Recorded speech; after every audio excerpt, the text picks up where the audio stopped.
Hello everyone, welcome back to the workshop. So in this video we're going to be discussing dirt floors and blacksmithing. You like my floor, don't you? So in blacksmithing it's been predominant across all of the centuries for blacksmiths to basically have dirt floors of some kind. They were either dirt or they were cob or they became cobblestone floors. Over the centuries we have slowly progressed in society, in blacksmithing as a whole, basically into what we know now, or what's mostly that we see the most of, which is a solid, hard concrete floor, and for some good reasons. Now I'm going to talk a little bit about the actual advantages of a dirt floor, if that's what you're smithing on currently, over having a solid concrete floor. Now I have had the ability and the privilege, and however you want to say it, the a humbling experience of being able to forge on quite a few different types of surfaces. I've forged on everything from asphalt, not necessarily in the shop, at demonstrations, concrete in my last workshop, #2 coarse stone, chips and dust, which is just gravel. It's a finer pulverized gravel, almost when it's tamped like concrete. And dirt floors, astroturf, you name it. So I've forged on a whole bunch of different types of things. And what makes the best shop floor? Well, the answer is whatever you can be smithing on. So you don't necessarily have to have a concrete shop floor in order to take and have that, in order to be valuable as a blacksmith or to be looking professional. Remember, we have been doing blacksmithing for eons. Ever since this human's existence has been around, someone has been heating something up in a fire and beating on it. And that happened on dirt. They didn't know about concrete back in those days, and I'm not sure that they would even have wanted it in their shops. Reason being is concrete's very hard on your feet. I have to wear special insoles in my boots, or at least I did, because I got flat feet, and man, they would just kill after a long day, an 8, 10, 12-hour day of standing on concrete, and I've done that for a great number of years now. But it would kill even worse when I was standing on really coarse #2 stone. When I was doing that, my feet were all unlevel and I had all sorts of ankle problems. So went to chips and dust, a lot finer grade, gravel there, and that kind of helped things a bit, or a good bit, and then I went to concrete. And then when I had concrete, I thought that would resolve all my ankle problems and things of that nature, but it ultimately led to me having to wear inserts and put rubber pads in my forging areas wherever I was going to be standing. I'd lay down a rubber pad sometimes right in front of the power hammer because that would transmit through the concrete into your body, so you do connect, so you do get that kinetic energy. So the benefits of concrete over, say, a dirt floor, the benefits of concrete is that you can put things on rollers and casters. It's generally easier for you to take and move heavy equipment around the shop. If you've got a crane, if you've got anything that's on a casters, if you've got heavy machinery you're moving in, so this way you can pick up things. It can support that load and that weight much easier. It's not weather dependent, so you can drive on it when it's muddy, you can drive on it when it's raining, you can drive on it when it's snow or ice or anything else.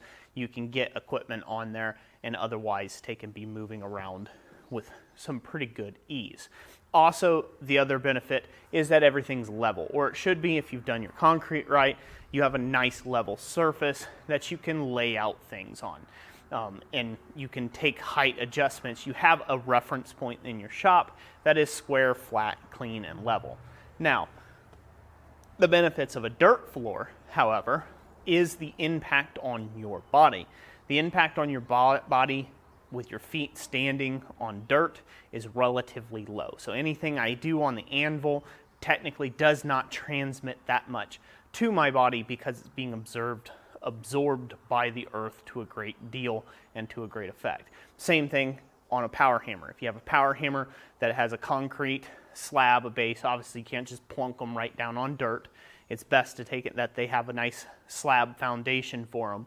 You put the power hammer on that and you're standing on dirt or sand or a cob floor or even brick floor, you're not going to feel the reverberations coming through concrete or coming through brick or coming through dirt as much now because you have that isolated, and it's isolating that kinetic energy for you. So dirt floors can be very advantageous in that respect. Dirt floors, you can't keep them clean. That's one of the bad things about it. It's dirt, right?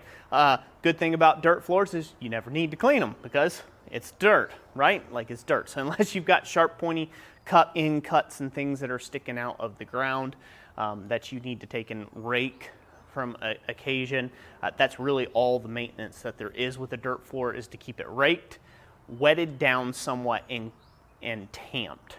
That's kind of the maintenance on a dirt floor. If you let a dirt floor kind of just dry out and get really dry and crispy, you get a lot of dust associated with that, and that can produce a little bit different health risk for you. So those are just some things to consider. But do you need a concrete floor? No, you don't. And in fact, we've kind of went a little bit full circle here at Christ Center Ironworks. I started off in a building that was just straight up standing on dirt. Then I went to gravel. Then I had a concrete shop with everything in it, electrically wise, but I was in a compressed little tin can.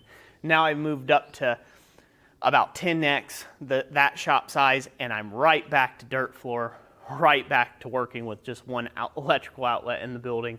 And it's kind of funny how that all works.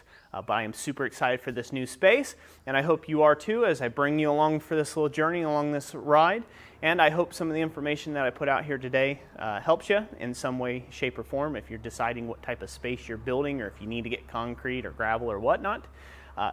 If you are taking and putting in a shop right now, drop down in the comment section and let me know what type of floor you've chose and why. I think that'd be a great help to the community for everybody to be able to see those type comments and the reasoning behind why you chose one medium or the other. So that's it for today. I hope you enjoyed this video. If you'd like to support more videos like this, please check out our website over at blacksmithpdfs.com. And as always, God bless you, and we'll catch you on the next one. Thanks for watching.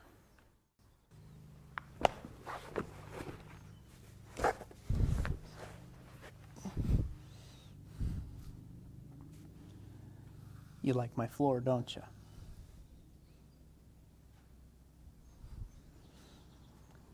Like this floor here.